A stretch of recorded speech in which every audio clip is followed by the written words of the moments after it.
Yo, what is up, guys? This is episode 4 of the Closeout Podcast. I'm my boy Anson. How you been, bro? I've been good, man. This NBA Finals has been the best one. I feel like in the last couple of years. The last couple of years, the Miami Heat Lakers wasn't as exciting. The Warriors Cavs was pretty trash because of KD. But this series, 3-2, we got an exciting finish. What do you think, man? Do you think this is going 7 or going Uh, 6? I feel like, I honestly don't know. I feel like it's still up in the air right now. It's anyone's game. Suns, they haven't really been performing to their potential, and I feel like the Bucks are just like clawing their way out. They came back 2-0. Now, is this going to be the reverse sweep? They just come back down 2-0 to win 4 straight to win the finals. Maybe, right? I feel like this may be their game. That's the first time that ever happened. I think Dallas did that, right? Yeah, I don't think it's the first time, but it still would be crazy though.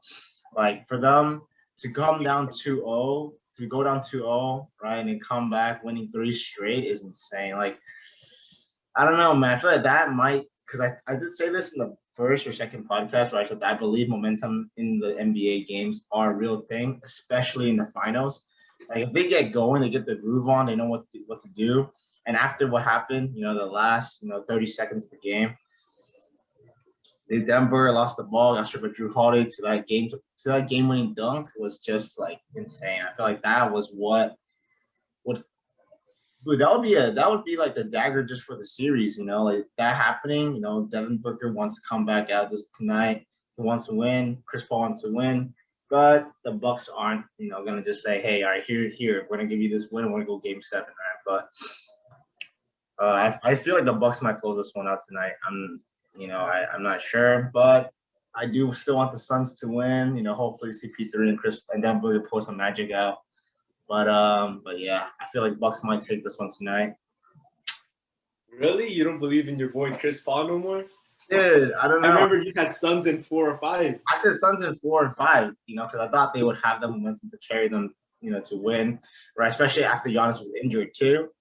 Like, okay, Suns should be able to take this, but now it's looking pretty grim, man. It's looking pretty grim, dude. Like, I love the Suns, but I don't know. I don't faith right now? I'm losing faith, man. I'm losing faith. It's tough. All right, but let's see what happened. Let's see the Bucks score. What happened, tonight. So my interpretation of this game, I think the Suns were doing, they were doing fine. Devin Booker was really carrying them throughout the first 3 quarters. Like, especially that third quarter, him and Middleton were just exchanging baskets. Booker was really keeping them in the game. I feel like the main difference, and this is why I feel like the Bucks might close it out tonight, and if they don't close it out, if they don't do this, right? Look, this is the adjustment they have to make.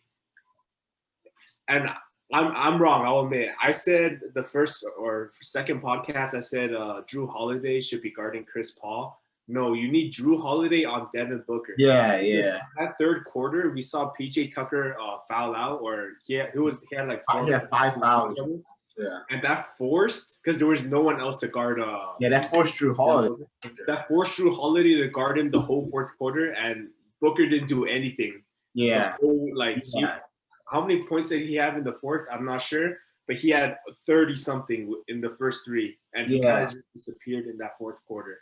So this series, this game, I feel like if they put Drew Holiday on Booker and they could somehow minimize Chris Paul, I don't know how worried they should be about Chris Paul. Like, they should just focus on locking down Devin Booker with Drew Holiday. And then, because Chris Paul has been playing so out of character. Like, this is not what we're used to seeing from Chris Paul. Like, 5 turnovers in game 4, and then he wasn't really taking care of the ball well the last game either. Chris Paul's like notoriously, not notorious, but he's like well known for being like one of the best, like taking care of the ball, highest assist to turnover rate. We just haven't been seeing that these past couple games. Do you think it's because the pressure's starting to build up, or do you think it's because he's trying to force plays? Right. To me, I see him making unnecessary passes. Like, he's not being as aggressive as he wants. I mean, in game 5, I saw that he became more aggressive. Like he started putting up more shots up, started getting in his own bag a little bit more instead of trying to whip it out to, like Macau, Jay Crowder, or even Booker out there. But I just feel like Chris Paul needs to get back in his groove. I see him like coming back in game 5 a little bit, but I feel like that was just a little too late.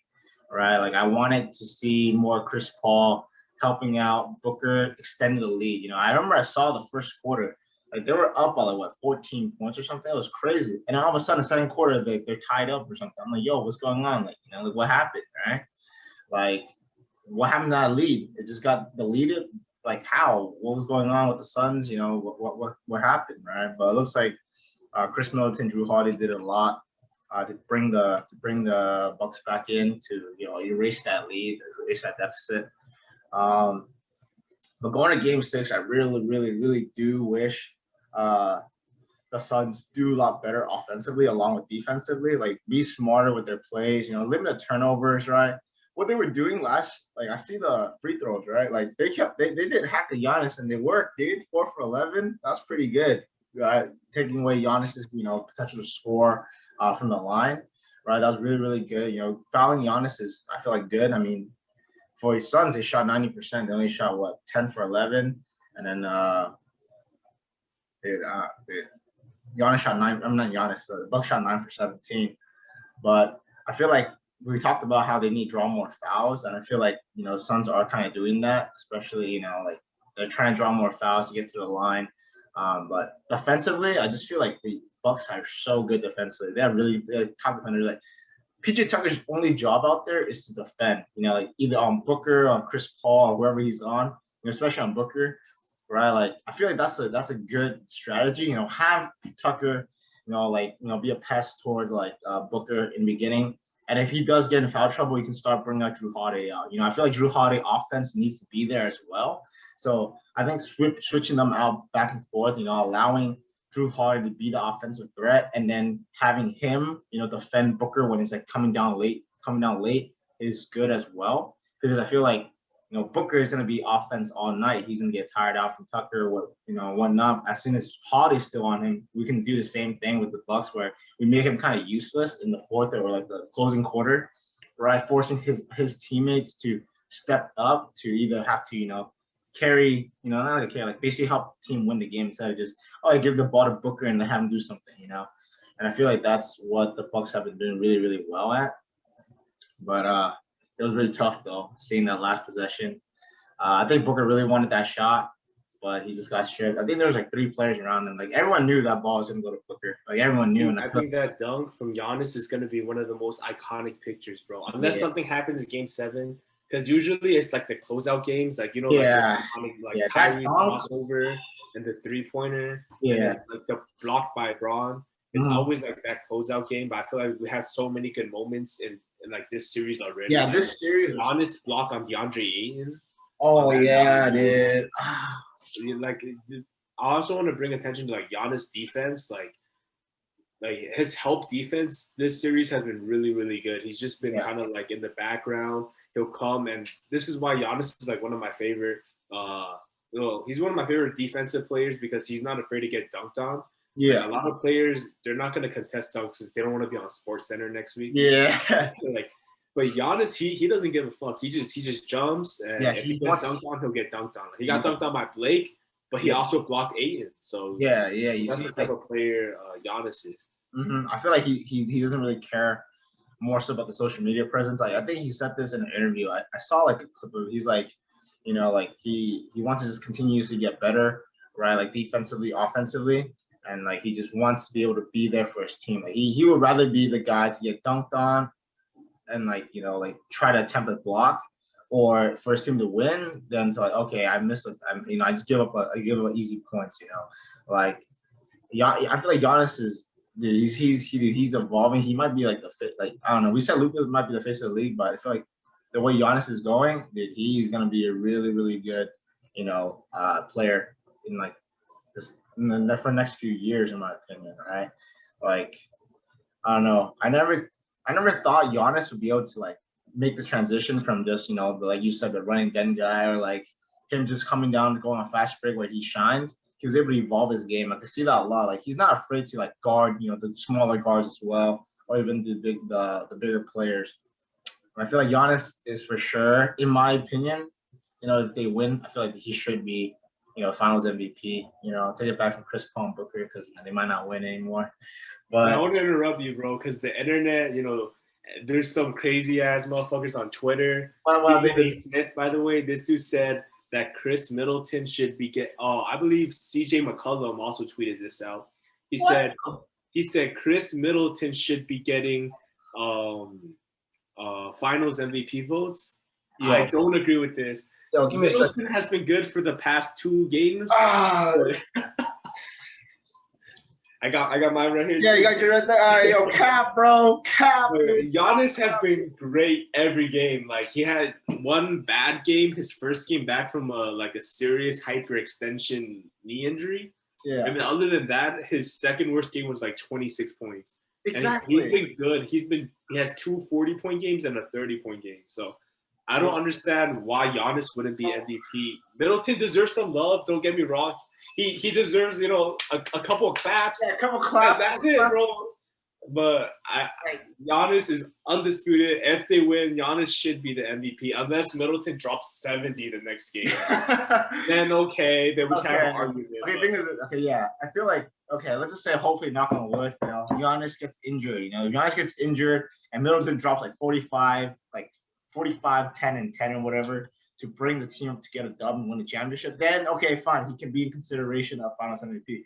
However, I don't think just a few games should dictate his award for Finals MVP. I think it's mainly a recency bias because it's just the past couple games and people are but if you were to have this conversation a week ago when Middleton disappeared. Yeah, exactly. Giannis had 40 and they came, I think they won game 3 when Middleton wasn't doing that well. Yeah. He was keeping them in the series throughout the first 3 games, and the 4th game he had another 40-point game. So exactly. I feel it's more recency bias. Yeah. Because every year, we see recency bias every year. I remember last year, ESPN's top 100, they had DeRozan ranked 80. Because he didn't play or he got injured or something like that. And then they had Anthony Davis as the second best player in the world over Kevin Durant. Oh my God. Go ahead, put your cap back on, bro. But damn, dude, what am I listening? I just feel it's recency bias. Stephen A. quit his job, bro. I'm gonna send my resume in right now. I'm gonna say 80 is better than LeBron James, and everyone's like, "Yo, get this guy on, bro. Get this guy on, dude." I would also want Iguodala to shoot the last shot. That would be my resume. I work for ESPN, man. God. Put that on your resume. Put it on my resume, man. They'd be like, "Yo, get this kid on, bro. This kid's speaking facts, dude." Oh my God.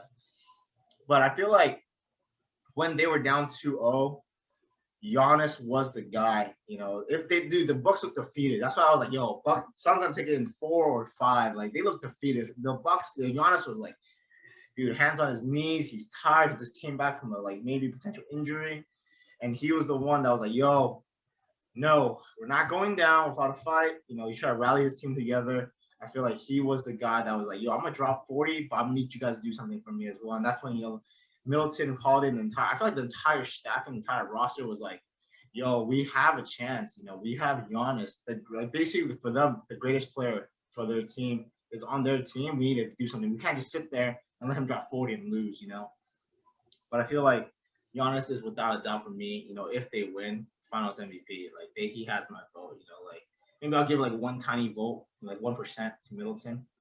But dude, I don't know. I feel like Giannis for sure deserved it. And I think I saw someone else saying everyone on the internet is just trying to they try to take away from what Giannis did for the Bucks. I agree. Yeah, you're gonna say give it to Middleton? What the fuck? Dude, a lot of people are discrediting this NBA Finals, but you gotta think every NBA Finals is always injury ridden. Last NBA Finals, people were saying Mickey because of the bubble. People were saying, Kawhi, the Clippers shouldn't have lost. Yeah. That's not in the Lakers' control. So you can't be they don't deserve this because another team failed. Exactly. Or you can't be the Bucks don't deserve to be here because Harden got injured. Giannis isn't responsible for other people. Yeah, exactly. You need They're the dealt with Kyrie. what they get dealt with, and they The just Kyrie injury though. The Kyrie injury, I don't like what Giannis did. Bro. that's a whole nother thing. That's a whole nother debate. But Dude, man, I don't know, man. Giannis a menace, dude. and every year is like this too. Like it's not just the past 2 years. Like Exactly. remember like Klay Thompson. Yeah, Klay Thompson, KD got injured, even though they should have never had KD anyways. But that's true. That's another topic. That's another topic. That's facts, dude. And then like even years before, like people were complaining about, oh, remember when Draymond got ejected that one finals, and then Kevin Love went down. So like there's always going to be injuries are always going to play a part of it, but I don't think you should ever discredit the winning team because they're not. I mean, unless it's like a Zaza Pachulia, like Kawhi Leonard situation where that was fucked up, man. That's fucked up. But like, you shouldn't ever discredit like a winning team if they don't have anything to do with it. Yeah, I feel like the only reason, in my opinion, you could discredit a team if they were like caught cheating or whatnot, like they were like bribing the refs or some shit like that, like a big. Or like the Astros that one. Yeah, it's like the Astros. You know, like I feel like you should only discredit a team if something like that major happen. Like if it's all natural, it's all part of the game. Like, injuries happen, we all understand that, but to use injuries to discredit is really fucked up in my opinion. Like you're just taking it from their hard work. Cause I know everyone worked hard to get there, right? Like, bro, like it's kind of fucked up to say like, oh, your championship doesn't count as much, you know? Like fucking no Disney championship is no comp. There's no comp, but like, yo, man. But I feel like that's what's gonna happen with the game 6. I want the Suns, dude. I really want the Suns to win, dude. They need to find something. They need to find something that works to stop Giannis. You know, get the defense off of Booker, right? They need other players to be answering, so they can't just crowd around Booker and say, "Hey, man, we're gonna crowd Booker, so you guys still can't do anything." I know Mikal Bridges popped off a little bit at the end, trying to help out when Booker couldn't do anything. That was really, really good. He kept the game tight, but man, I just think the Bucks played. Stellar defense, man. They just played really, really good defense, man. I think Phoenix got to look back at the game film and they got to see what they were doing the first 2 games. Because I saw the statistic it was all over Twitter. There was some on it. It was on Instagram as well. Basically, they were showing the total amount of passes they were making each game. And in the first 2 games, it was like 170, 167, like a lot of ball movement. And then the last couple games, it was like 110. Like it was 60 less passes per game. On top of that, there were like there was more Devin Booker isolations these past couple games than there was the first 2 games, and he was still getting his shots up, but it was less isolation. It was more of him coming off like off ball screens, coming off cuts, Chris Paul getting it to him. There was more ball movement. There's I think the other stat that was really revealing also was it was called Devin Booker's potential assist. And I'm pretty sure what that means is like how many assists could he have potentially got if his teammates were to hit his shots? Like how many passes that how many times did he passes to a teammate and they shot the ball? And it was a lot higher the first couple games. And then these last couple games, it's close to 0. So I feel like they're relying way too much on Devin Booker, and not to his fault. I don't think it's Devin Booker's fault. Yeah. I think the team is kind of – I don't know if they're easing up, but I don't know if they're getting nervous, but they're not playing like themselves. And it's forcing Devin Booker. It's kind of like, when you're playing pickup basketball and, like, your team's kind of garbage and you just got to try your best to carry your team. Like, you can't do ball movement because no one's going to do anything. Yeah. So you got to try to do everything yourself. I feel like that's what's going on here. I feel like that's exactly playing with himself. Yeah, I feel like you're 100% right. I feel like that's exactly what's going on. I feel like as Devin Booker, he wants to win a chip, and if you like pass your teammate, you can see like they're not putting the effort to move off ball, like off ball movements. They want to do that. They're putting their roles of what they're doing. It forces him as a player because he's a natural scorer. There's no question. Hold up, bro. Keep talking, bro. I have your volume all the way up. I gotta close the window. All right, go for it. I'll wait for you. Are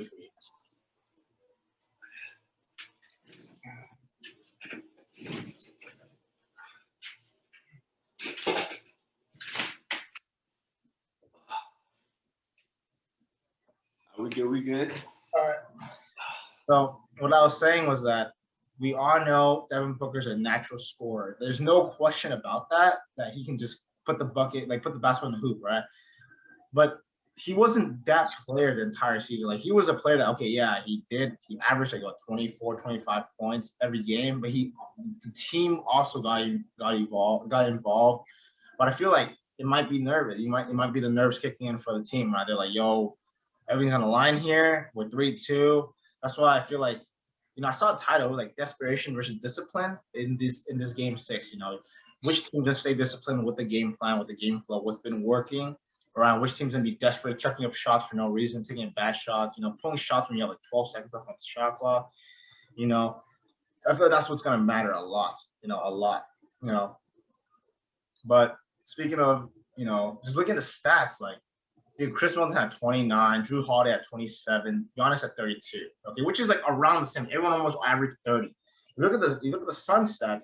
You see Booker with a big 40, Chris Paul with 21, DeAndre Ayton with 20, right? Mikal with 13. He had a good game. Jay Crowder with only 10. I feel like, dude, if you're dropping 40, your other team needs to step up. Like doing 20 is good. I'm not saying it's like, oh yeah, averaging 20 is good. Nah, they need to score more because it's not just 20 points like in the average regular season game. They're playing 35 minutes.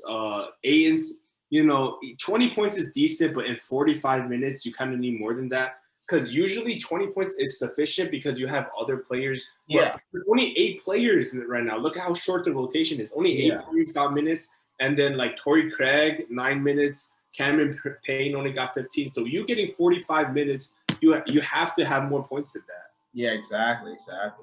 And it's just I feel like they just need to play better basketball. I can't really say anything else about it. They just need to play better basketball, right? Like PG Tucker only had 3 points, right? But his defensive prowess on the floor was like, dude, that's worth to me. He stopped a good like 10, 15 points. Like he didn't score 10, 15, but he didn't let the other team score 10, 15 points as well. Could you close the window for me? Okay, I'll close the window right now. Shit loud. Oh my god, my window's already closed. And it's still loud. Alright, whatever. It's fine, dude. Dude, why does gotta be someone cutting grass or hammering a fucking wall? I think we start doing these at night, bro. Yeah. There's no way. Alright, let's get back on track. Okay, but yeah, I feel like that's pretty much it. All I have to say about the Sun. Do you want to add anything else? I don't really got much else to say except like I said before, they just gotta look at their game plan. Their film. They just got to remember what got them there because all season we've seen beautiful Suns basketball. Yeah. We've seen people move without the ball. The ball movement has been amazing. Yeah. And these last couple games, I think a part of it is also Chris Paul. I'm not sure if he's getting nervous. Chris Paul's my boy. He's my favorite point guard of all time. But he hasn't been as assertive. He hasn't been, that point guard we've been accustomed to. So he needs to just – I don't know if he's getting nervous or not, but he has to play the way we're used to seeing him play basketball. Yeah. And then if he does that, I'm pretty sure everyone else will follow.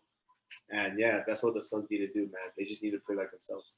I agree. I feel like I really hope to see what happens in Game 6. Game 6 is in like about 3.5 hours from now. But let's move on. We got my boy, Dame Lillard. All right, so this man, Damian Lillard, right? Top 10 NBA, without a doubt. Top 10, yes. No chip, right?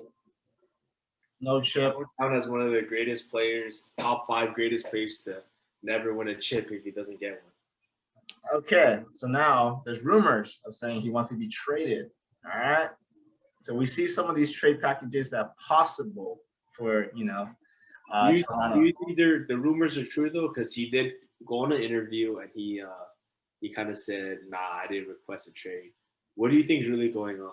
Dude, I feel like we kind of know how the type of guy Dame is. Like even thinking about what happened last year, where Patrick Beverly and Ellie Clip, Beverly and Paul George was chirping at him, and he said like, "Oh, you boys are just chump. You're chump. You're running away from the challenge."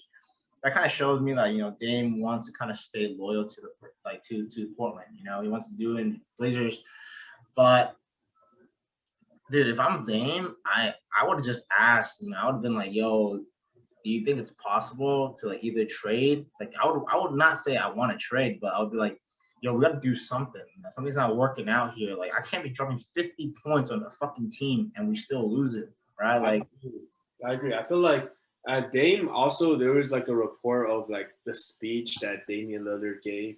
yeah, And he basically said like, I'm doing everything I can for this organization, and even when we lose, and we know like when Dame lost this year, he was really frustrated. He lost to a shorthanded Denver team. They were reaching deep in their rotation. They weren't playing with their usual players, and they still lost. And that team ended up getting swept. So we know that Denver team wasn't really like that good. yeah, And Lillard had like 55 in that elimination game and lost. And he even said like he felt like he blamed himself for that game a lot, even though he had 55 and he was hitting shots after shots. And he basically told the management like, "Yo, you guys gotta look in the mirror. Like, it's not just me. Like, I hold myself accountable, and you guys have to do that as well. Like, everyone on this roster has to do that, and you guys aren't doing that because I'm here dropping 40 and 50, trying to keep us, trying to win a championship, and you guys aren't surrounding me with like the right pieces." yeah, On top of the Damian Lillard wanting to get traded or not, yeah. there's apparently Norman Powell just declined his player option. Oh man, dude, that's Portland's already over their salary cap by a lot. CJ, they making big contracts. Yusuf Nurkic making a lot of money, so they don't have that much money. They don't have money to bring in really anyone significant unless it's like a sign and trade situation. That means they would have to give up someone. Yeah. And Norman Powell declining his player option. He says he wants to test free agency. So this could mean Norman Powell declined it so he can sign a bigger contract. Yeah. But it could also mean he might just want to go somewhere else. And I feel like if Lillard feels like he can't win in Portland, now you're losing, Norman Powell, a above average starter. It's not looking too good. Yeah, you think they just traded for Norman Powell to get Gary Trent for him, right? Yeah, I mean they're facing the same situation anyways because Gary Trent's contract is also up, but I think Gary Trent's a restricted free agent, which is a little bit better because that just means like if another team wants him, they can match their offer. That's what it means. Dude, I feel bad. I honestly do feel bad for Dame. Like, dude, Dame's my boy, but there's only so much you can do, man. Like, I feel like his play style can win. It's just that the Portland is just not.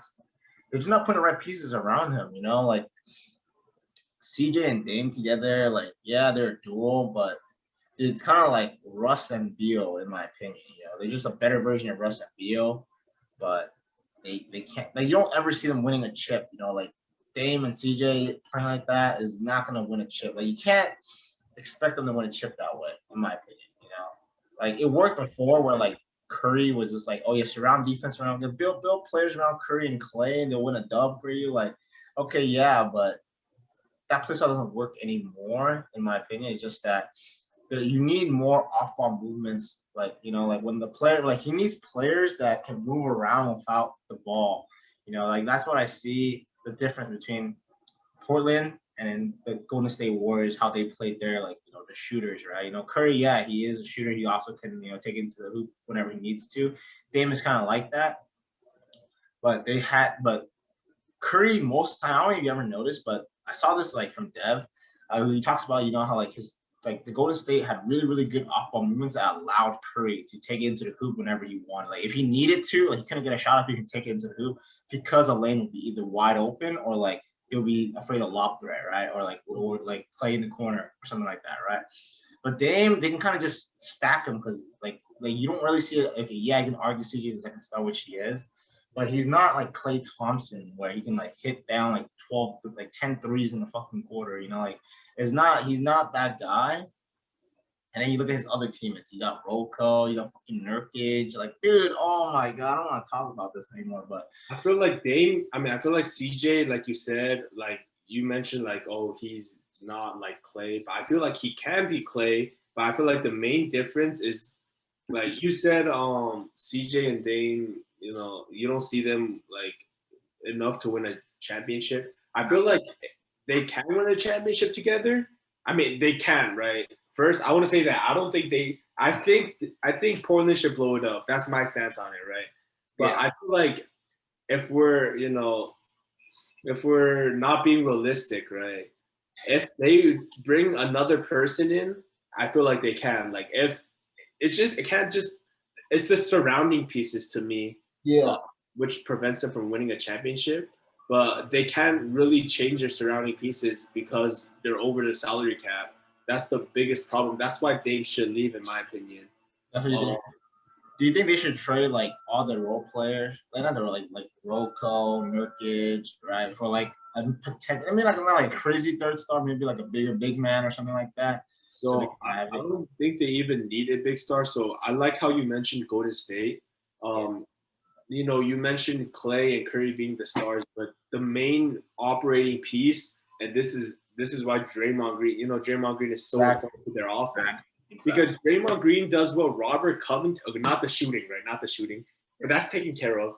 He does what Covington, like he does what like 3 or 4 of those role players do in Portland, all in one. Yeah. That's all Draymond Green. Like he's the playmaker of that team. Curry doesn't have to worry about playmaking. Yeah. Exactly. Clay doesn't either. And if you look at CJ and Dame, they could play make, but if they had Draymond there or someone who can play make off of Draymond. Yeah. I know me and you had this discussion about Ben Simmons. We're gonna get to Ben Simmons. And you kind of brought up like, oh, if Blazers were able to get Ben Simmons without giving up Lillard and CJ, that's impossible. But if they were to do that, like, yeah, it could work because Ben Simmons, he's gonna give you that defense that you want. That's why you have Robert Covington, Yeah. and Ronnie Hood and all these like role players, right? You have all of that in one, and Ben Simmons who can hold it down for you defensively. On top of that, he's a really good playmaker, and he can cut. He can be a lob threat for CJ. Yeah.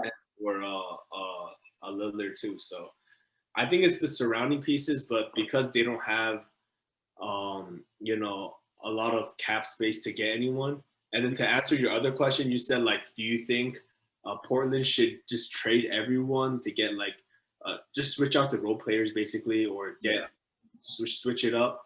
I feel like it's really, really hard. It's easy for a team to do that when they have young pieces that other teams want. Yeah. So, like, if you want to win, you kind of want veterans, or you kind of want like proven playoff players, someone who you think will be a game changer. And teams that are willing to give that up usually is teams that like they're looking to rebuild. They're looking for young players in return because they don't need winning players right now. So let me give you an example of a team that would do that. For example, Orlando Magic. They have Terrence Ross, who is pretty good. Yeah. Right? Not the proven player I was talking about. Like he hasn't had a big playoff moment yet. But we know Terrence Ross is a pretty good veteran.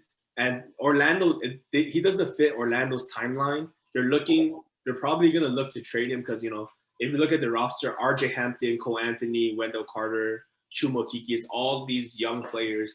Yeah. So they're going to want to build on that young player. They're going to want a young player like, for example, I'm pretty sure they would love to have Talon Horton-Tucker in return. True. They would love to have like LaMelo, these young players that they're not as good.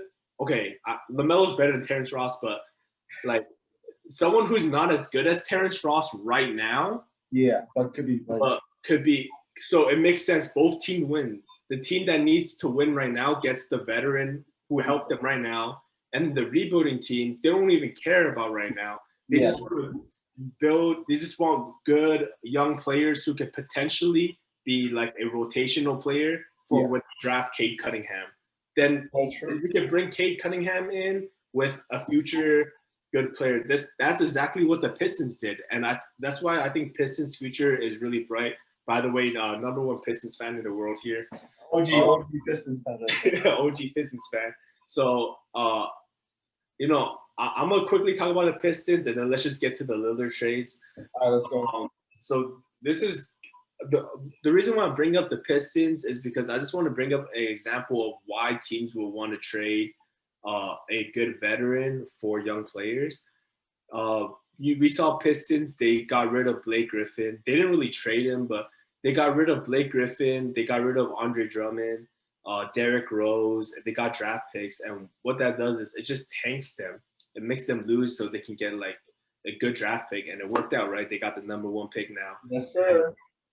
Yep, they're probably going to get Cade Cunningham or Jalen Green, maybe. I'm not sure yet. Dude, if you don't get Cade Cunningham, fire GM, bro. But what they did is they got all these young players now, right? They traded like Luke Kennard, who was making like 18 mil now on the Clippers. They traded him. He's not really a veteran. He's only like 23, 24. But they traded him for 2 younger players. They traded 2 draft picks. I believe it was Sadiq Bey and Isaiah Stewart. That's a steal right there. If you think about it, like you look at Sadiq Bey, Isaiah Stewart for Luke Kennard, that's an amazing deal because since the team is losing, they don't care about playing young players like out. You know, the Lakers aren't going to play Talon Horton Tucker 30, 40 minutes because they're trying to win. Yeah, but Detroit doesn't care about that. So now we see Sadiq Bey. By the way, Sadiq Bey was setting records. I think he's like 3rd in rookies for 3 points made, something crazy like that. But yeah, so you see like Sadiq Bey developed into a decent player in 1 season. Isaiah Stewart, like Killian Hayes kind of sucked, but you know, Josh Jackson. Josh Jackson for sure popped up, bro. I had him on my roster a few times, dude. Yeah, in your fantasy, right? So, and even Jeremy Grant, you know, he developed from last year. We didn't see like that all-star potential yet. And then now, you know, he might be an all-star in the future. You know, he's looking like he's taking that Kawhi Leonard path where he was known for defense, and now he's expanding his game because the team is in a rebuilding state, because he has more opportunity. Now, if you ever draft the next LeBron now, they're hoping it's Cade Cunningham. Yeah. Now, LeBron doesn't have to go on a Cleveland team. Remember when Cleveland, they had Carlos, like they had a whole bunch of bullshit on that team, and LeBron, like he tried his hardest and they couldn't do anything. Yeah. I mean, they went to the finals because it's LeBron though, but like. Yeah. LeBron, hey, I saw someone was like, yo, LeBron, put LeBron on a high school team and go drag their ass to the finals. Facts, dude. Hey, in his prime, yeah, he definitely could. But yeah, the 10 finals in a row, it speaks for itself. But the main point is like you want these young players on your team so that in the future, when you do draft like this top guy, you can surround him with pieces that are ready to go. You know, if they all fit in the same timeline, they develop together. And the last example I'm gonna bring, right? I promise that I know this is taking a while. OKC, this is exactly what OKC did. Oh, you're right. They drafted. I'm not talking about recently. They've been doing a really good job. I think OKC is like probably one of the best, like my favorite general management, even though they haven't won a chip yet. They drafted KD, then they went to get Westbrook. They drafted everyone. They drafted KD, Westbrook, Harden, and then Ibaka. So, you know, I feel like they just have to do really good in the draft and then just just trade your veterans for young players. That's true. So yeah. All right, let's talk about Lillard. This is already going to be a 5-minute segment. Talk about Lillard, dude. All right, so you got for us here the trade packages. You wanna go off on them first? You wanna go talk on them? Let's get your reaction. I've been talking for a minute. I'll just read it to you. Let me see. I'll read it to you. So these are potential trade packages for Damian Lillard. Yeah. The first one, I feel like the most likely destination for Dame Lillard, Philadelphia, and the potential trade offer will be Ben Simmons, Tyrese Maxey, George Hill, 3 first-round picks. Now, are you gonna take this, or is it yes, no, or do you need to revise it a little bit? If I was Dame, I don't know, like who am I playing as right now? I'm playing the 76ers. How about you do Portland and I'll do Philly? Okay. Other way around. Okay. Whoever you want to represent, I'll just do the other team. Yeah, all right. I'll if I'm Portland, I'm taking this. Like in a heartbeat, dude. I'm taking that. Like I'll give Dame, right? Like, I get Ben Simmons, Tyrese Maxey, George Hill, 3 first-round picks, that is if I'm Portland, right? I'm like, yo, I'm gonna rebuild. I'm doing this trade. Like, I'm doing this trade. Wait, right? let's get this out the way first. All of these trades, we're just gonna assume Portland's blowing it up. Because if you're trading Dame Lillard, you're not getting better. Yeah, that's how. We're gonna assume that if you're doing this, we're gonna just assume that you're gonna trade CJ McCollum. Yeah, CJ McCollum. And you're gonna look to trade Yusuf Nurkic and Rocco too. So yeah, if I'm blowing this up, dude, this is a great trade for me. Like, I would look to definitely take this trade. This is like a good trade. These are Ben Simmons, Tyrese Maxey, and George Hill, right? So you think this is good enough? You don't have to revise it, right? If this was offered to you, if I was Portland, I'm doing this. Yeah, I'll take it, dude. I'll take it. I agree with you. I really like this. Let me explain my mindset when it comes to trading like these big players. I've told you many times. Yeah. This is like the big mistake that Houston made. Oh man, Houston. Go Nets! I'll get my Nets jersey. Yeah. So basically, when you trade a superstar, you kind of want a young, proven or semi-proven player. Like if you're trading Dame Lillard, you want a young player who's not he doesn't have to necessarily be an all-star player, but it's someone that you're confident will be an all-star in the future. Yeah. Ben Simmons already fits that. He's already an all-star. Like you look at guys like, for example, someone who hasn't been an all-star, like De'Aaron Fox will be a good return.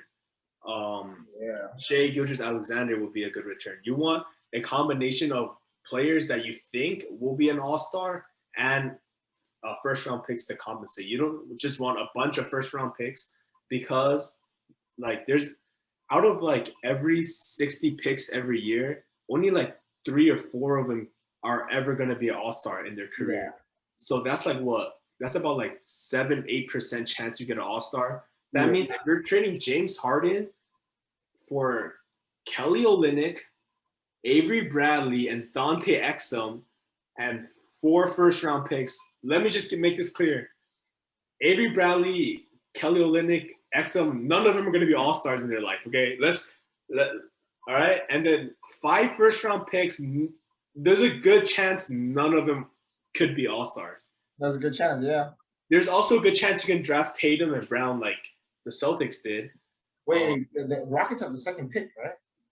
Yeah, but I don't think it's from this trade. It's from them sucking. It has nothing to do with Hey, yo, they won though. They got it. They got it. So I guess, dude. But yeah, so I mean, I guess it kind of worked out for them. Houston fucked up, but I mean, they're lucky. Christian Wood is pretty good, and then KPJ was kind of a steal. But yeah, I agree with you. If I was Philadelphia, though, I think I would. Man, that's a lot of picks, bro. Yeah. But you want to win right now. You're giving me 3 players plus 3 picks for 1 player per game. So that's where if you're 76ers. As a 76ers GM, 76ers always been one of the top seeds that just can't make it over the hump. Just every year they're just a little bit off. And the main reason for that, I feel like they're taking the same route as the Denver Nuggets, where they're still like, even though they're competing, they're still rebuilding. Like it's crazy to say that, but they're still developing players as they're competing. Embiid and Simmons are like 24, 25, and then they have like Tyrese Maxey on the roster. They have some young players mixed with veterans. If you're making this move, you're basically saying, okay, we're done rebuilding and we're going balls to the walls, bro. We're gonna go as hard as we can. We're gonna get Lillard. I would try to take out the first round picks, but I think I would still do this. Yeah. The thing is, I'm biased though. I really like Tyrese Maxey. I feel like if Tyrese Maxey got minutes, he could be really good. But I feel like Portland. I know you spoke for Portland, but I feel like if you guys remove some of the picks and ask for Matisse Thybulle, that would be better for Portland.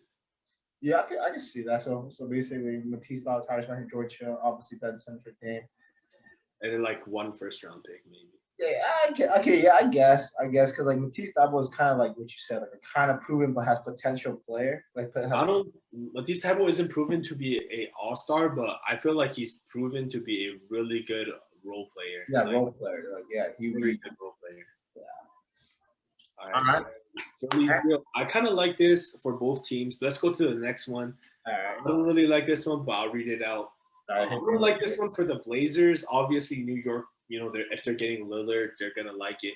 So basically, New York, they're gonna offer R.J. Barrett, Mitchell Robinson, Obi Toppin, and 3 first-round picks. All right, so you can speak for either team, and I'll just speak for the other team.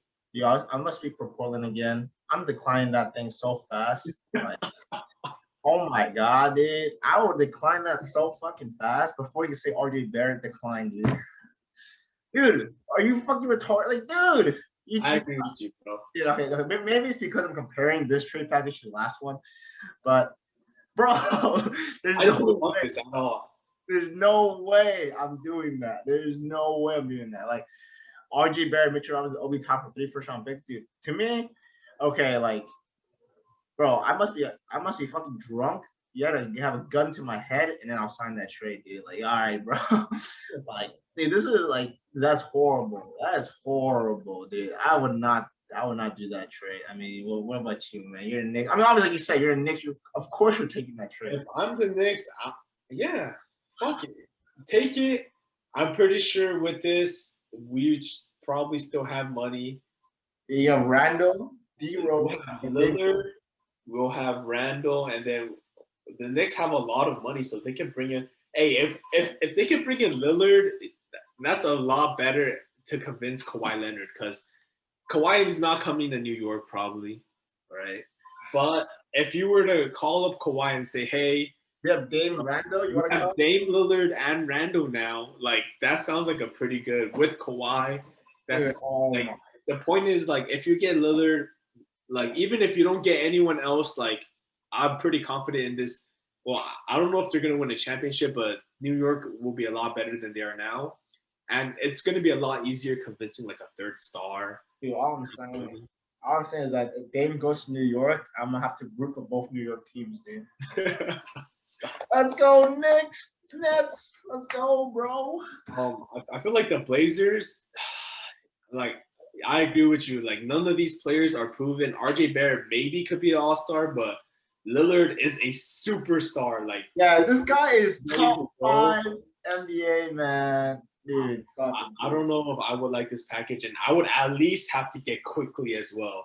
Like, at least quickly, and then maybe I'll do this. And I might need more than 3 first-round picks. Yeah, bro, you might give me like 7 first-round picks. I might need another one. All right. And then we got so let's go to Boston now. Boston has their struggles. They just traded Kemba Walker. Yeah, I saw that. So they kind of need a new point guard. And this mock trade has Dame going to Boston, and the package is Jaylen Brown, Marcus Smart, and 2 first-round picks. So what are you thinking, bro? All right. It's honestly, all right. Jaylen Brown, Marcus Smart, and 2 first-round picks. Yep. Okay, I'm gonna say this is better than the Knicks. All right, I'm gonna say that right now. But like, this isn't bad. Like, in my opinion, this isn't bad. But I'm trying to think for Boston for like the Portland, right? I take Jaylen Brown, Marcus Smart.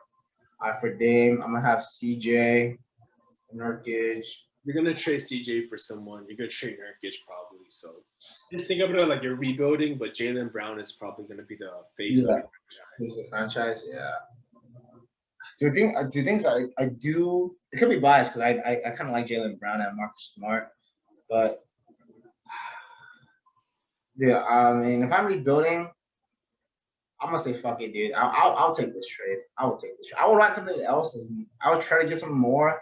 But if not, I'll just take this trade, man. I'll take this trade. Would you take this trade over Philly? Because I think Philly's trade is a little bit better. Yeah, that's what I'm saying. Like, if you put, it's straight up better. It's not just a little bit. I think it's better. Yeah. The thing is, if Philly didn't offer, like, obviously Philly, I'm taking that trade for sure. But I'm also like, if Philly doesn't give me that trade, and this is the only trade open, like the Celtics trade, I would take this trade as well. You know, like if I compare it to all the other, I'm gonna decline every other trade for Philly if that's the case. You know, like what else are you gonna give me? LeBron James? I don't know, bro. I'm looking at another trade here. It's pretty interesting. We'll get to it, but yeah, but this one gets a check mark. I might consider it. Might take it. But yeah, this isn't bad. I'm gonna look at Boston. I don't think this is much of a win for Boston. I mean, it is a win. Obviously, Lillard is better than Brown, is better than Smart. Yeah. I don't see why Blazers would take this over Philadelphia if Philadelphia does offer that trade because okay, let's just go straight up. Ben Simmons and Jaylen Brown, I would probably take. It's kind of close. I think Simmons has a little bit more potential, but Brown looks better right now. Yeah, that's what I was gonna say. But if you're rebuilding, you kind of just want to go with the potential. Yeah, even though it could be potentially nothing, but you know. And then Tyrese Maxey, Marcus Smart. Marcus Smart is better again right now, but if you're trading Lillard and you're rebuilding, how much do you care about right now? Exactly. And then George Hill, like he's just there. I don't know. And 3 first-round picks and 2 first-round picks. There's another first-round pick. I think Philly's is straight up better. And then for Boston, like how much better do you think you're gonna get with Lillard instead of Brown? Because you're losing a lot of. Give me a second. So I go for. I think one of the articles I had ads come up. But go ahead. Yeah. I don't know because Boston, you're losing an insane amount of defense right now. Yeah, so I would take this up if I was Boston because Jaylen Brown has been progressing at such a good rate. I think Jaylen Brown can be almost as good as Paul George. I think he can be as good as Paul George. Okay. He's only 23. I think he would be as good as Paul George, maybe better, but it's still too early to say. And you're giving up Marcus Smart. That's a lot of defense that you kind of need that defense. And then if you're bringing in Lillard, how is he going to mesh well with Tatum? They're both like isolation heavy players. Yeah. I feel like Tatum kind of plays like Lillard in a way, but like a taller, small forward version. I don't know if I would do this if I was Boston. And you're giving up 2 first rounds. I'm not sure I would do this. Not sure you do this? Yeah. For Portland, like I said, I would do it just because I'm rebuilding. And like I kind of want Dame. Picture I get Jaylen Brown, Marcus Smart coming in 2 first round. I'll trade CJ for someone else, right? And then I can build my team off of them. You know, that's kind of how I would see it. If I was Portland, I don't think I would want. Obviously, I really like Marcus Smart, but as a rebuilding team, do you get Marcus Smart or do you ask for like? Because Boston has a whole bunch of like young players that they don't even play. Yeah, I've maybe ask for Aaron Nesmith. He didn't really get a lot of playing time in his first year last year, but he shot 52% from 3 in Vanderbilt. So that's insane. So maybe he could be like a really good knockdown shooter if he was given more opportunity, and he'll get that in Portland if he goes to Portland. Yeah. I would ask for Aaron Nesmith, Romeo Langford, Carson Edwards, or maybe even Peyton Pritchard, but I don't think they're giving up Peyton Pritchard. But yeah, that's my stance for Boston. And then let's just go to the next one. This is the trade I thought was pretty interesting. I'll go for it. So this mock trade involves the Pelicans giving up Ingram, Lonzo Ball, and 2 first-round picks. So go ahead. So Lonzo, Ingram, and 2 first rounds. Okay. For Dame, so it'll be Pelicans with Zion, Josh Hart, and Dame, in my opinion, or Eric Bledsoe. Let me just say this right now before you go. I'm pretty sure you're gonna speak for Portland, but New Orleans, I'm not. What the fuck is this? I'm not taking this. Yeah. For Portland, let's just go for Portland first. For Portland, I'm taking it. No, like, what's the point of taking this if you're Pelicans? I don't get it either. Like, Pelicans, I feel like this will keep Zion happy, I guess. Yeah, I guess. But like, even though it was Portland, I wouldn't want Dame to go to New Orleans. Like, like Dame wants to win a championship. You telling me Dame and Zion's gonna win a championship with Eric Bledsoe and Josh Hart? I think they can make the playoffs, but he's in the playoffs right now. If you want to make the playoffs, just stay with Portland. Yeah. Right? So, like what the fuck? But all right, I feel like there's really not too much to say about this one, man. I don't know. I think this is pretty convincing. Like Brandon Ingram could potentially be. I mean, he's already an all-star, so this is why I like this package more than like the New York package. Oh yeah, New York package is doo-doo, bro. I'll tell you. I feel like it could benefit. I feel like New Orleans can throw in even more, but if we throw in more, then you're just giving less to Zion and Lillard if they pair up, right? So you could throw in more because, like, if they don't trade Lonzo in this package, they're gonna lose him in free agency anyway. That's true. So they can just do this package. I feel like 2 first-round picks is not enough. You might gotta throw an extra one in there, but New Orleans with Zion and Lillard, I could see them being 5th seed max. I don't really see them any higher. Yeah, I'm like, especially like, I don't know, and you're losing Lonzo Ball, Ingram. Like if you're saying Lillard with Lonzo at shooting guard and then Ingram, Zion, that's better. That's a lit team. That's a lit team just right there. You're giving up Ingram and Lonzo. Yeah, I feel like what's the point of this trade? Like in my opinion, this trade doesn't work out. Like for the Pelicans, and then would you say this trade is better than Boston? I think it's better than Boston. I feel like it's better than Boston. But I still I think I'll still take the Philly trade with Ben Simmons. Yeah, for sure. Ben Simmons, the Philly trade is up there right now, man. Nothing's touching that yet, bro. I gotta see something crazy to touch that trade. You gotta give me like fucking, I don't know, man. Someone superstar like LaMelo Ball and like some other people. LaMelo Ball, Terry Rozier, and like Hornets would not. yeah. You surround Lillard with Cody Zeller and Bismack. Yes, sir. And Coach Marion, bro. Oh my god! I feel like if that trade ever happened, it's gonna be a fucking daylight robbery. Yeah. Let's go. What's the next one you got? Hit me with the next one, man. All right, the next one right here. This one I feel like it's just getting a lot of hype because like Golden State fans. Oh my god! This is like I don't know, bro. It's Golden State now. So this is the trade package from Golden State for Damian Lillard. This is Andrew Wiggins, James Wiseman, the 7th pick in this year's draft, who could potentially be Moses Moody, Scotty Barnes, one of those guys, and the 14th pick. I don't even know who's projected 14th. Maybe Sherrod Cooper. Dude, all right, motherfucker. All right, dude, let's get this shit. All right. I feel like this trade is worse than the New York one, maybe. Yeah, it will be. It is. It's down there with the New York one.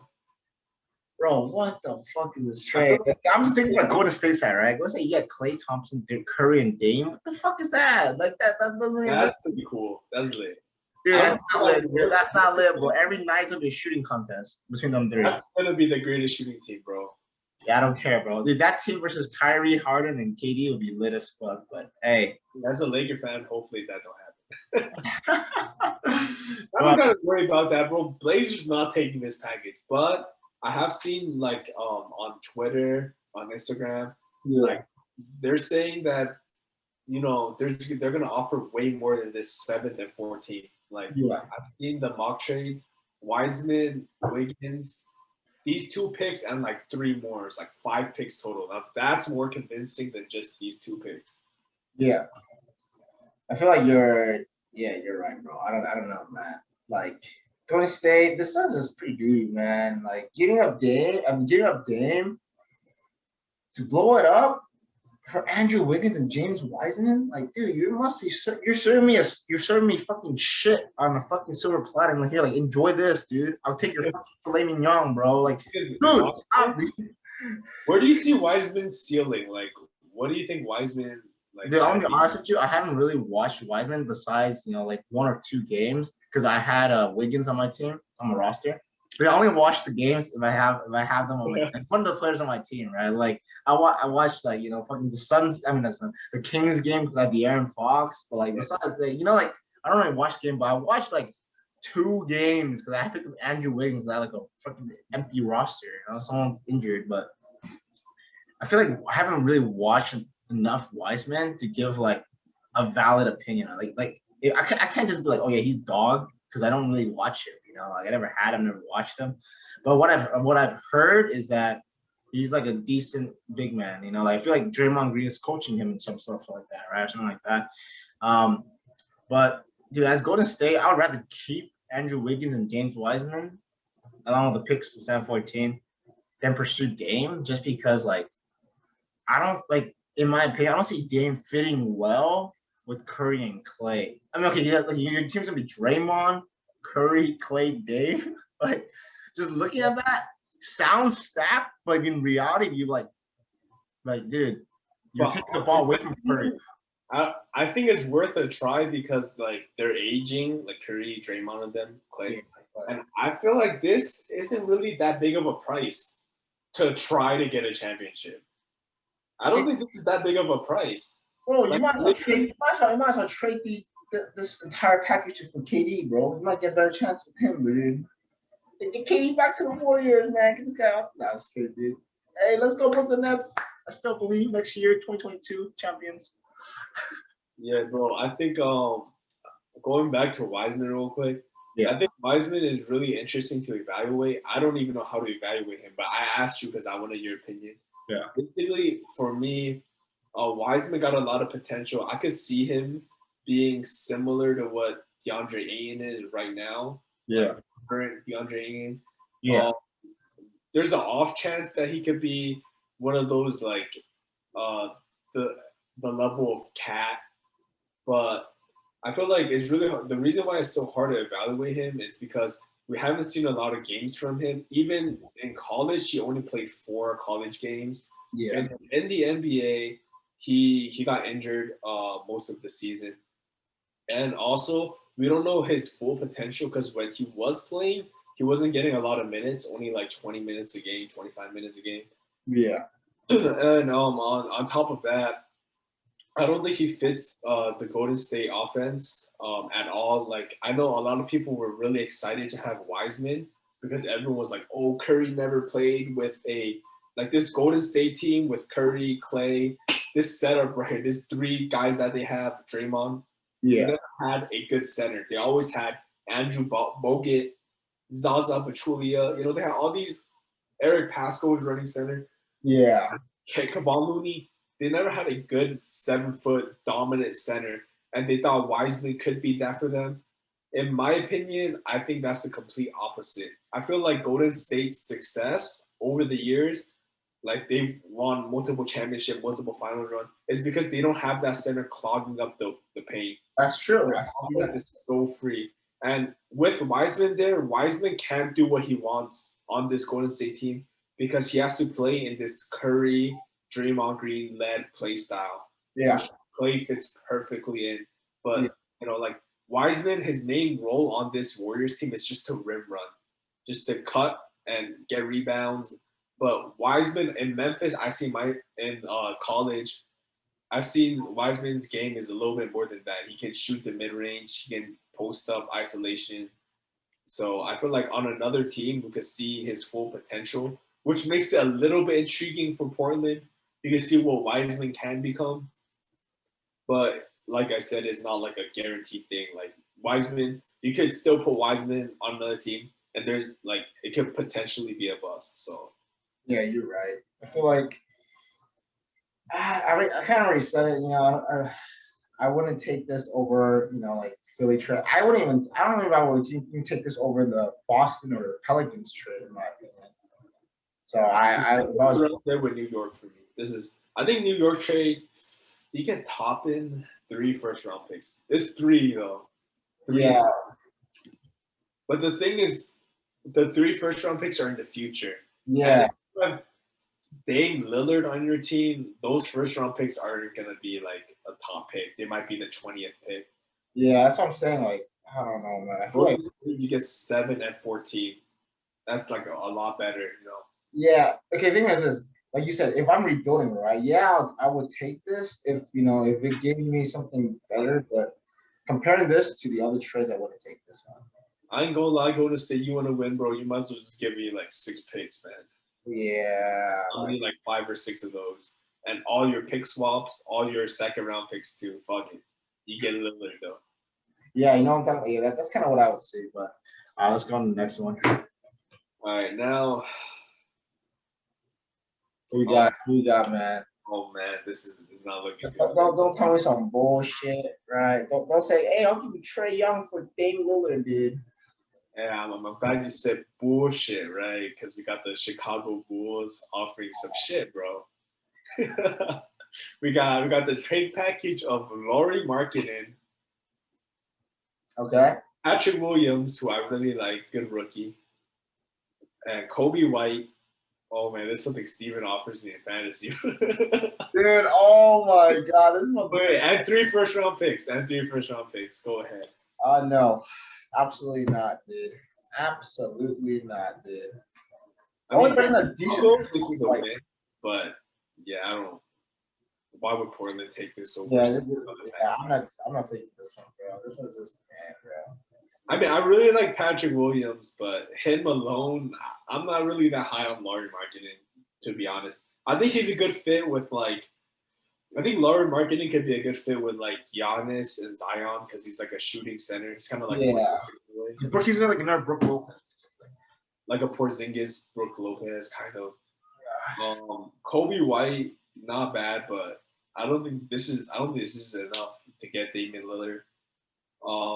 I'm gonna speak for the Bulls real quick. Obviously, yeah. I mean, now I get Damian Lillard, Zach LaVine, and Vucevic. That sounds good, bro. That sounds lit, bro. That sounds lit. You get Thaddeus Young, who's pretty good too. Oh yeah, we keep Thaddeus. We get the other T Young, bro. Yeah, so Chicago taking this obviously, and Portland, go ahead, bro. Obviously, it's a no. So I said a no already, man. Fuck this straight, man. Next question, dude. Man. Next pick, dude. Get me out of this, man. The only realistic one I would say I was taking is Philly, Pelicans, and Boston. Realistically, those are the three. There's 2 trades from this other article that we have pulled up. So let me see this shit. Yeah. Let me read these real quick, and then I'll let you go ahead. All right, so the other 2 trade destinations, the first one is Toronto Raptors. Now, they don't give a specific trade package, so I'm just gonna read some of the stuff they say. They're saying they have a lot of pieces. They're probably they could send Siakam and the number 4 pick. Yeah. Or they can also send Kyle Lowry, which I don't. Why would Blazers want Lowry if they're trading? Yeah, rebuilding. So let's just ignore that. I don't know why they have that. So let's just look at they said Siakam and the 4th pick, who's probably going to be Jalen Suggs. Yeah, Jalen Suggs, maybe Jalen Green. I don't know. But I would say Siakam and the 4th pick. Siakam and the 4th pick. You see, the thing is, remember what you said about these draft picks? Like, they're not proven yet, but if I'm rebuilding. But Siakam is kind of proven. Not really. Siakam, he's pretty solid. He's pretty. I'm talking about the caliber. Yeah, I'm talking about the picks, though. I don't think Siakam is superstar caliber, at least not yet. He hasn't proven to be yet, but he's okay. And then you get maybe a future star, maybe a future bust. Yeah, that's why I said. Honestly, it depends. But let me see. Let me think real quick, dude. Siakam at number 4 for Dame. The thing is, with the other trades offering 3 first-round picks, if they have Dame Lillard, those aren't 4th picks. Those are like the 28th pick, 27th pick, 22nd pick. The 4th pick, you have a pretty good chance of getting, a pretty good player. Oh man! And this year's draft is not like people are saying this year's NBA draft might be the best draft since LeBron's 03, I believe. Yeah, 03, yeah. With LeBron, Wade, Bosh, Melo. We're gonna Darko Milicic. But dude, if Pistons mess this up, don't take Cade and pull another Darko. I don't even know. Oh, imagine. But yeah, they're saying the top 4 players are gonna be star players: Cade, the 2 Jalen's, and Mobley. So that fourth pick is pretty valuable right now. Like the top 4 pick is pretty valuable. Yeah. Especially this year. So that's something to consider. I would say no to this one. If I was, I would say no. How about I you? would have to think. I might need a little bit more than that. I might, if you could throw in. David Trent Jr. back? I was kidding. I wouldn't mind that, but if you could throw in like Anunoby, I don't know. Anunoby? Anunoby's not bad. Maybe. I don't know. All right, what's next? Give me the next one, man. This is the last one we have for the Lillard. Hopefully this isn't a 40-minute segment at a time. Yeah, this is about 40, 50 minutes right now. We're approaching 50 minutes right now. Well, that's good because this trade looks like not much to talk about. All right, hit me with got this to the Miami Heat. Now, oh man. Give me a Butler or what? Nope. They're giving up Tyler Hero, Duncan Robinson, and a bunch of picks. What the fuck am I looking at? The thing is, Duncan Robinson's going to be a free agent this year too. So they're going to have to sign Duncan Robinson first. And even if he might not even agree with that, I feel like Duncan Robinson he's a young player that can already help you on a contending team. Like, almost every contending team would love to have Duncan Robinson, right? Duncan Robinson to me is like a Luke Kennard. Like he is able to hit threes in crucial time. Like he's the shooter that you want the ball to go to. I think he's better than Luke Kennard. I agree. Right. Not bad. I mean, I feel like every team right now, though, like every contending team could say, "Hey, we'll take a Duncan Robinson right now." Like, they'll take it in a heartbeat. The Bucks would love Duncan Robinson. Oh yeah, for sure, dude. The Lakers should love Duncan Robinson, man. God damn, dude. Everything. Dude, man, fuck Joe Harris, dude. That's something that motherfucker did. Lost it for the Nets. I'm gonna say right now. But what do you think about that package, though? Tyler Hero, Duncan Robinson, and like a bunch of picks. Okay, I think there were way better packages. Like, that's what I was saying. There's a lot more packages, but let's just say there's no other packages, and this is the only trade deal you get, which is highly unlikely. I still want to take it, dude. I would rather keep Dame, man. Would you, if you had to take one, would you do the Siakam one and the fourth, or would you do like, let's say those two guys, Robinson, Hero, and like let's say like 3 picks? All right, so. But also keep in consideration those 3 picks are probably not going to be 4. Yeah, great picks, right? And this year's 4th pick is pretty valuable. Like, this is a pretty stacked draft. Yeah. Dude, between these two, I would honestly take the first one just because there's not – okay, Duncan Robinson is pretty good, but he's not, like, better than Siakam, right? And Tyler Hero is definitely not better than the – Siakam, like I think Tyler Hero is a hit or miss right now. Yeah, that's why I said Tyler Hero is like, I don't know, man. Some nights he'll drop you like 25, some nights drop you 9. I can see a world where Tyler Hero becomes an all-star, but I can also see, everyone saying he's like the Kyle Kuzma of the East. I can see that reality too. So. All right, but that's it, dude. That's it, bro. Fuck that, dude. I'll take the Raptors over this one. And then I'm gonna speak for the Heat. You just spoke for Portland. Obviously, the Heat that looks amazing. Like right now, we would have Lillard. Who's gonna be shooting guard? I guess Kendrick Nunn. That's ugly.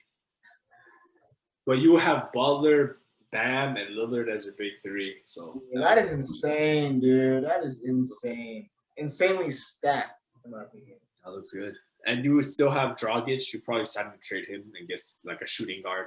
Yeah, so, you guess. Package him with Nunn. I don't think you even need Nunn at that point. Like if you have Lillard. Yeah. You don't even need Nunn. But yeah, that's it for the Lillard talk. All right, next. What's the next topic, man? All right, bro. Let's talk about Devontae Graham on Instagram. Oh, I already know what you're about to say. All right, go for it.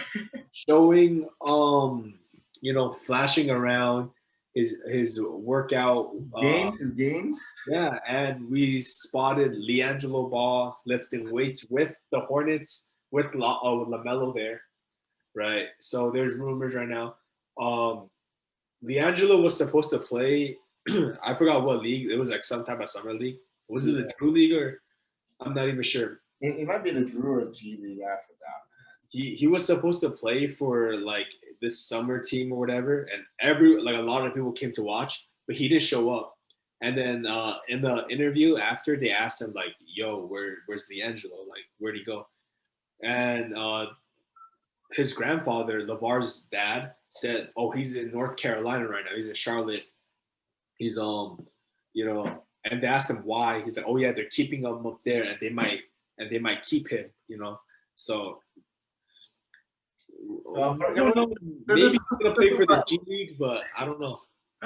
This is what I think happened. Okay, they're like, let me see. This is what happened. LaMelo Ball was like, yo, I can outbench Leandro. Leandro's like, all right, bet. I'm gonna come to your facility. I'm gonna bench with you. That's what happened. All right, that's what happened. There's no sign Leandro Ball. All right, this guy is subpar. I'm just kidding, bro. Man, I think he could be an okay player in the NBA. He'd be like, I don't know. I feel like he's. I don't know. I don't want to say anything. But he has to get quicker, and he can be like a shooter. Yeah, he has to be a shooter for sure. Like he's only what 6'6". He's LaMelo's like 6'3", 6'4". Really? He's not even that tall. No. All right, never mind. This guy. I also want to bring up Coach Borrego in the interview actually talked about LiAngelo too. Like, why would he randomly talk about LiAngelo? He was talking about how LiAngelo. Okay.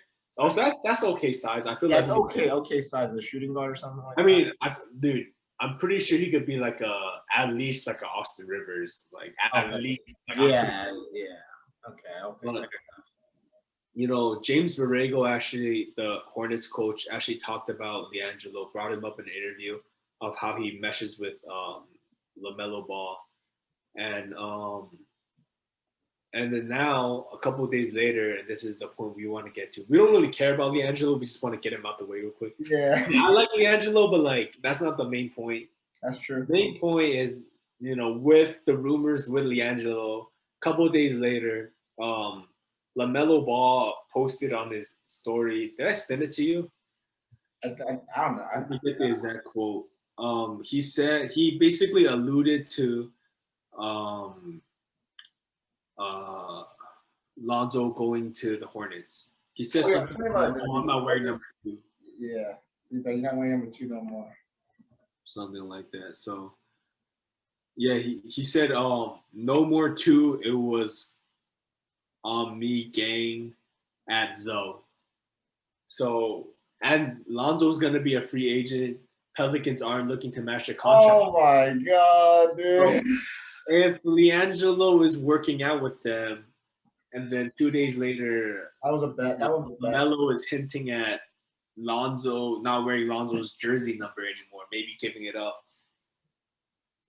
Possibly triple B's in Charlotte. Triple B to Charlotte? All right, dude. I'm going to say, you know, Charlotte ain't winning shit without Lonzo. Hey, bro, even if they're not winning shit, at least they get their sales tickets up. That's true. That is true. LiAngelo, Lonzo, LaMelo Ball running the entire game. Imagine that, dude. Do you think it's going to happen, though? Because, like, if you look at their roster, like, you look at LiAngelo, LaMelo, Lonzo, who are they all going to start if this happens? Is LiAngelo coming off the bench? And even if LiAngelo's not on the roster, right, you have Lonzo, LaMelo, but the problem with the Hornets is they already have way too many guards. Yeah, so you're going to have to re-roster. You're going to have to reconstruct your whole roster. Are you going to share Rozier and Devontae? And, like, is there room for Hayward still? I don't know. Yeah, I don't know. In my mind, I can't see this team working out, like, with the Charlotte. Like, it doesn't make sense for them to. They would have to find a really good trade for Rozier, because after the season Rozier had, I don't want to just trade Rozier just to have triple B's in Charlotte. Yeah, you know, like, what is MJ retarded? You know, I don't know, man. Unless you get a really good package for Rozier, then I would consider, okay, you can run Lonzo at shooting guard. Okay, time out. I got you. What do you get? Triple B's with Zion. Oh, I would love that, but I don't know if Gordon Hayward, Devontae Graham for Zion Williamson. Pelicans will not take that, but the Hornets, yeah, like the thing is, like, I don't think LiAngelo is good enough to start right now. we haven't even seen LiAngelo play at all, so we don't even know how good he is. Like he could be amazing. Like, well, dude, I don't know. We there's a reason why he's not in the NBA right now. You know, there's a reason why. You know, he's not. I feel like we haven't seen him play at all, so maybe he's just gotten really good at that. We haven't seen him play in like 2 years. Like really seen him play. Like, and he's played for like OKC's G League squad. And I saw this interview where one of his teammates said that LiAngelo was a hooper. Like he's like, yeah, people think LiAngelo can't hoop. Like this dude can hoop. Like he was pretty good. So we don't know. But that is against G League competition, obviously. But dude, I mean, Jeremy Lin averaging 25 points in the G League, bro.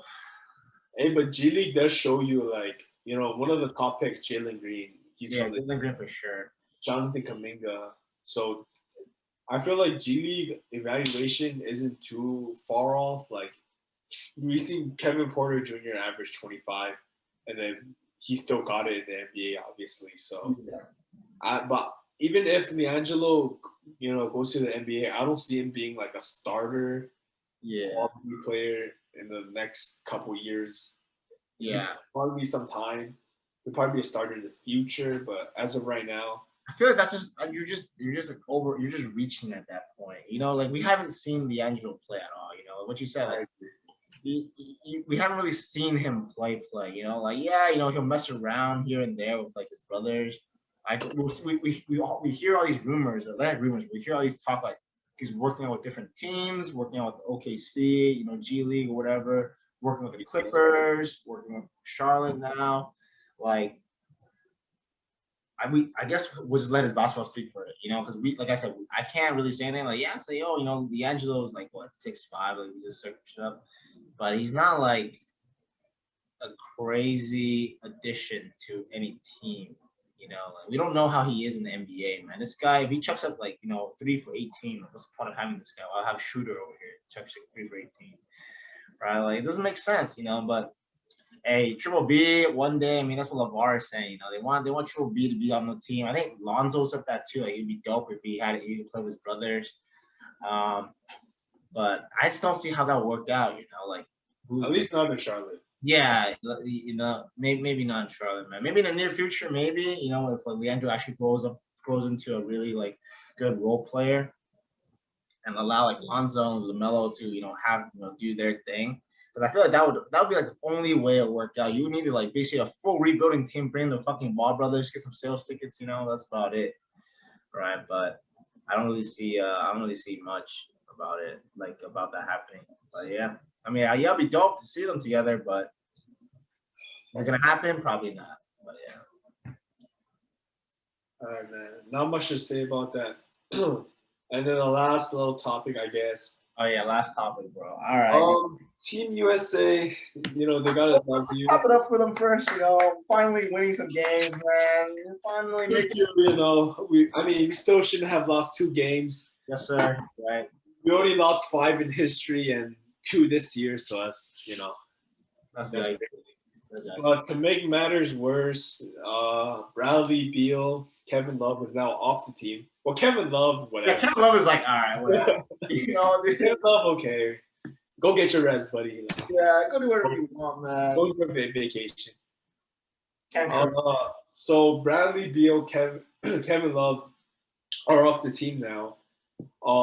And social media, everyone's spamming, Zion, Trae Young, John Morant, Paul George. Instead, we got Keldon Johnson and JaVale McGee. How you feeling about this, man? How you feeling about the new additions? Dude, I haven't really seen Keldon Johnson play, but all I know is that, to me, I feel like this is like a step down, from what Team USA was, right? Like Team USA had Beal, which is a top scorer, KD, Dame, top scorers. I feel like we might lose some offense, but dude, I don't know, man. I don't think we can win a gold anymore. But I haven't really seen Keldon Johnson play. I heard he was good in like workouts or whatnot. He was really good. He was really good. Okay. I was watching the game. The game. Yeah, it looks like you know more about it, so I'm gonna let you speak first because I haven't really watched the game. So what do you think? I really like Bradley Beal, but the problem with Team USA is I feel like they have so much star talent. They have so much all-star. Like a lot of these guys on Team USA are the number one option on their team. They control the ball a lot, and same thing with Bradley Beal. He's the number one option on his team. Yeah. If you get a whole bunch of number one, like on Team USA, if they're all on one team, there's only one number one option.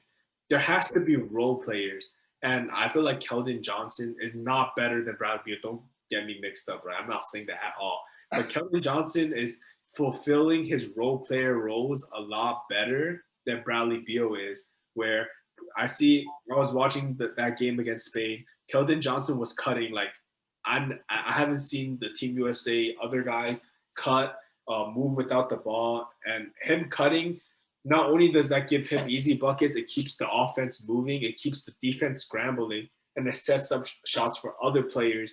It gives Dame, easier catch and shoot opportunities. Same thing with Jason Tatum. And KD. So at first I was really skeptical. I'm like, bro, Keldon Johnson, like I like Keldon Johnson as a developmental player. Is he ready to represent a national team? Is it just because like Greg Popovich is his coach and like I got you, bro. Like no, bro, but after seeing that Spain game, he did really, really good. So I don't mind Keldon Johnson at all. Now JaVale McGee is kind of confusing.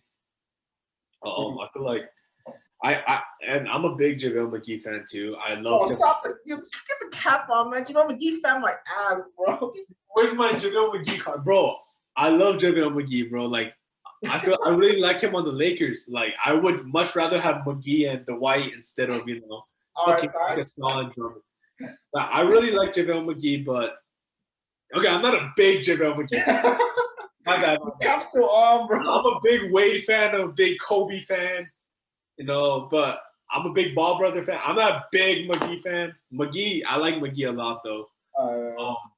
But I feel like we didn't have a better center that can okay, what's JaVale McGee gonna do on this squad? He's gonna block shots, play good defense, get rebounds. You just sit behind Bam. That's what he's gonna do. There isn't I know I mentioned in the podcast that we need a big center. Yeah. He's Zion Williamson, man. That's what we need, man. That's the most American guy in the goddamn world, bro. He's Zion Williamson bullying some Chinese kids, bro. Bro, we couldn't get a better center than there's gotta be someone who can rebound and block shots as well as JaVale McGee. That's not JaVale McGee. I don't know, man. I'm not too sure what to say about JaVale McGee. I don't want to diss McGee because I like McGee, but I don't know, man. All right. But I feel like what you said was right. What you said, there can only be one number one option or two number. I feel like two is pushing it, right? Like two top options to score, right?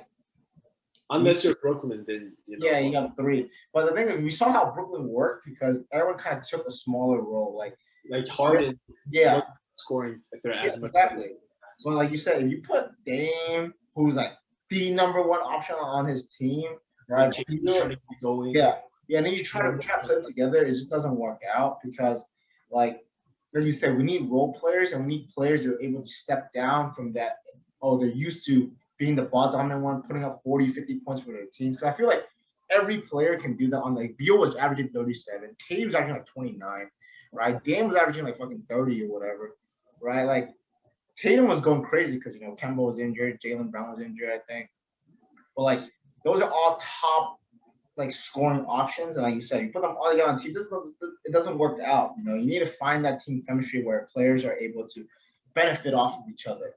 Right? Take a smaller role, and when you said Keldon Johnson fits that role, hey man, I trust you. You watch more basketball than I do, but hey, like you said, we need more role players, and that's how the game of basketball works. You can't just throw all the players together and force them to merge, right? It just doesn't make sense that way.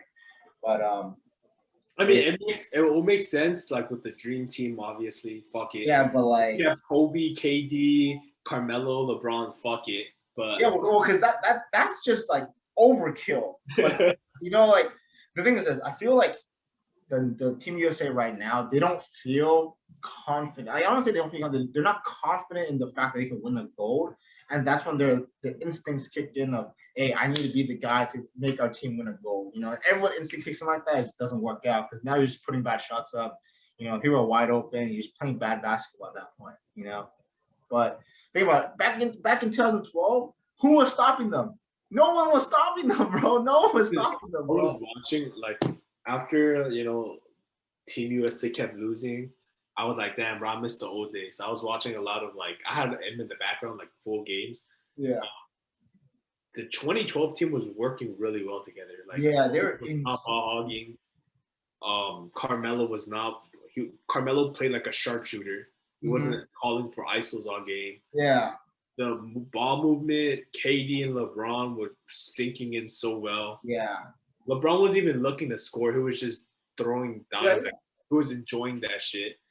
It's really different from what I'm seeing right now. It's a lot of isolation. Maybe the players right now are yo, look, I got fucking who the fuck is guarding me, so let me ISO. But there's so much help defense going on, and I don't see the same ball movement. It's probably because LeBron and Chris Paul, those guys aren't there anymore. But yeah, I don't really see, and we're not shooting well at all. That's what you said too, right? Last one you said we're not shooting well at all. And a part of it too is one, we're not close. The last two games a lot better. We're not closing out on jump shooters. No one's trying. It's Draymond Green out there, Patrick Beverly, cash masking this shit, and no one's really trying on defense. I believe Devin the Lab, he calls it fake work or But you're not really trying to stop him from shooting. You're just putting your hand up so coach doesn't get mad at you. Yeah. You're just pretending to play defense, but you're not really trying to stop. Yeah, you're not defending them. It's you just put your hand up, and all right, wide. It's still wide open to them, you know. Yeah, the really good defenders like Drew Holiday. Every on defense, they're gonna try to. Their purpose is to try to make the shot harder. Yeah, either running the ball with their hand or taking it, right? That they just put their hand up so the fans don't yell at him for not playing defense. That's true. That's true. So that's what I see a lot going on the closeouts. I feel the closeouts it's me playing in the park. I'm just oh yeah, tending to play defense. That's not you're playing for Team USA. You can't really do that. You can't do that. I better see you hustling, trying to poke the ball out of their hand. Dude, another thing was what I heard was that the Team USA underestimated all the other countries. They're yo, these guys are a bunch of doo-doos, man. We're gonna go out there and sweep them. You really saw the memes that came out. What is a country with no running water and electricity gonna do against these guys? They're gonna fucking sock us in the mouth, bro. God damn, dude. Dude, I guarantee you, after that game, Team USA was all right, we're gonna cut our donations to them. Actually, have you seen the? I think it's Jimmy High Roller. Jimmy High, I seen it. Yeah. It's called This Is Getting Scary or something. Yeah, they see more international stars, right? Yeah, so countries are starting to be more developed and they're starting to have more equipment, facilities to play basketball. And it's true though, because I was actually watching the Dream Team. I was watching Jordan, Larry Bird, that team, Magic Johnson. First of all, that team is the greatest team ever. Dude, that team, everyone from top to bottom is Hall of Famers. The team we have here, you can't really say that. Yeah. But that team, I was watching that game and I was paying attention to Nigeria because that was when Nigeria just beat us. I was what the fuck? So I watched the Dream Team versus Nigeria in 1990. Was it 92? Yeah. I was watching that game. And Nigeria was really bad back then. They had open jump shots, and no one could hit a jumper. The score was 7-7, right, in the first quarter, and then US started trying, and it was 58-8. They scored one. They went on a 40-1 run. All USA did was let him shoot. Get the rebound, run it down. Get on the fast break, and then here Jordan go dunk the ball. No one can make a shot, but now we just saw Nigeria beat US, And it wasn't exactly like, oh, US got so much worse. We're not as good as the '92 Dream Team, but Well, obviously, yeah. but is Nigeria got a lot better. Like Yeah, we were kind of closing out shots. Like I said, I don't like how like we were closing out shots. We were really doing it to like the maximum effort. Yeah. Like, but it was a lot better than what the Dream Team were doing. The Dream Team were just letting them shoot, and they couldn't make a shot. But like Nigeria, they were making like fading jump shots. It's just these other countries are getting a lot better. Yeah, and I feel like, dude, you're right. Like they have basketball programs now. Like before, they were just a bunch of like, hey, you're tall, bro. You want to play for Team Nigeria? But now, like I'm not even kidding. Well, that team was so bad, bro. I was watching it, dude. And the score was like 100 to like 40. It was so bad. No, that team was so ridiculously bad, bro. Nigeria was really bad back then. But Nigeria have professionals now. Like they have like Precious Chua. So yeah, exactly. They have better programs for the team now. Like, yo, we want to win. We're going against Team USA, who has won gold every fucking year, like besides that one time. But dude, if we keep playing, like if Team USA keeps playing basketball, like we're untouchable, that's what we're gonna lose to. Like Team Nigeria, we literally were making memes like, oh, we're about fucking bully a family that doesn't have water and some shit, and then they come out here and they fucking beat us. Like, dude, that's crazy, dude. Yeah, they get a lot better.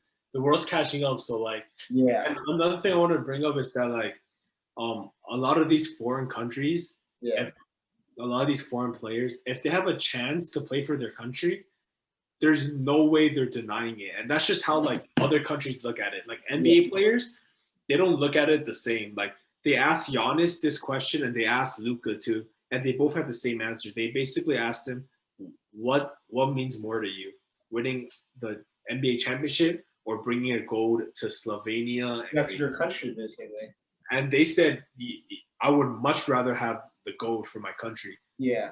US, I'm pretty sure a lot of NBA players are saying, I'd rather have the NBA championship. Yeah.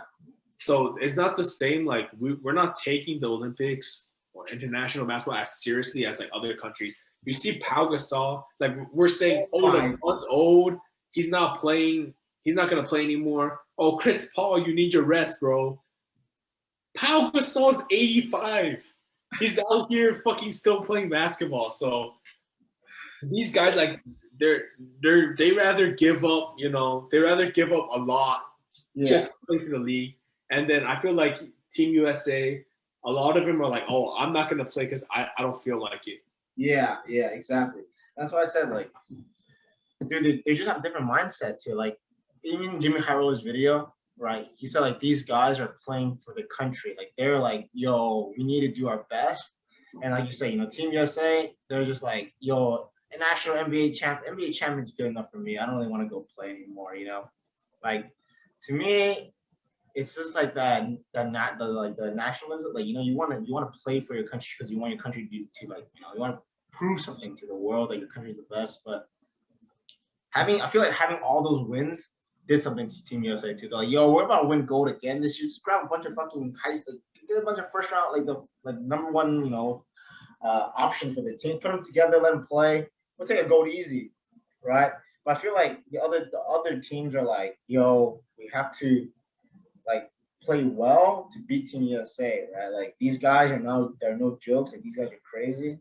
But I feel like this year the Olympics, I don't know, man. We might win like fucking bronze or fucking silver, bro. Like gold. There needs to be some changes for sure to win gold. There needs to be some changes. Like I think with this roster, I think we're still favorites, but I'm not that confident. Yeah, exactly. Yeah, we're confident because we see the names on it. Like, oh yeah, KD, Damian Lillard, Jason Tatum, like Drew Holiday. Like, okay, yeah, these guys are crazy. But like you said, bro, we're missing 3 players too, though. We're missing Drew. Yeah. But I feel like having them mesh together well is the good thing about basketball, like having help defense here. Like, dude, trust me, when you play help defense, like it builds that chemistry. Like playing help defense pushes your team to do more, and it makes you show like you and your team are trying to win together instead of, oh, ISO 1-on-1. If he cooks me, he cooks me. Instead of that, it's more so like, oh, we need to double team these guys. Like you can't expect all like, oh yeah, Team USA want to go out there and ISO all day. they think the enemy teams will let them ISO on them. Like, dude, their team, like, dude, other countries aren't dumb. They're like, yo, don't let him ISO. Don't let him get hot. Like, shut him down like instantly, you know. But hey, there's more to come on Team USA. You know, finally getting some dubs, well-earned dubs. You know, like, dude, about time, man, about time. But yeah, is there anything else you want to add? I think that's I think we're good. I just want to throw in. It was reported that Julius Randle didn't receive an offer. I don't know if you have like an opinion about that. Why? Keep in mind, McGee did just get an offer, and then Randle. Oh, you're telling me McGee is better than Julius Randle? Dude, stop, dude, man. Give me the fucking cap. Give me like 4 more caps, dude. God damn, man. Is that no cap? Huh? Did you switch caps? Is that? I said cap. I was gonna get more caps, bro. Dude, this is stupid. Oh my god. Yeah, that's a cap, bro. All right, but yo, hopefully Team USA makes the adjustments they need to do. Hopefully Suns take this one, please, dude. Please, dude. I need Suns to win, bro. I got some money on the line. Yeah, hey, bro. If Suns win Game 7, hey, I owe you oysters, but dude, yeah. The good thing, he owes me tacos, and I get a free, bro. Oh my god. Yeah, you have a lot riding on the Suns here, man. That's what I'm saying. Oh. But hey, man, dude, I don't care about the oysters. I want Suns to win, bro. For real. I want the Suns to win. But it's about to be game time, bro. It's about game time. We have game time in about 2 hours. But yeah, I think we're good. I think we're good for tonight. All right. You got anything else you want to say? Or we good? Nope. Let's go. All right. Let's take care. Hope you enjoy a good game. All right. I'll catch you next time, bro. All right. Peace.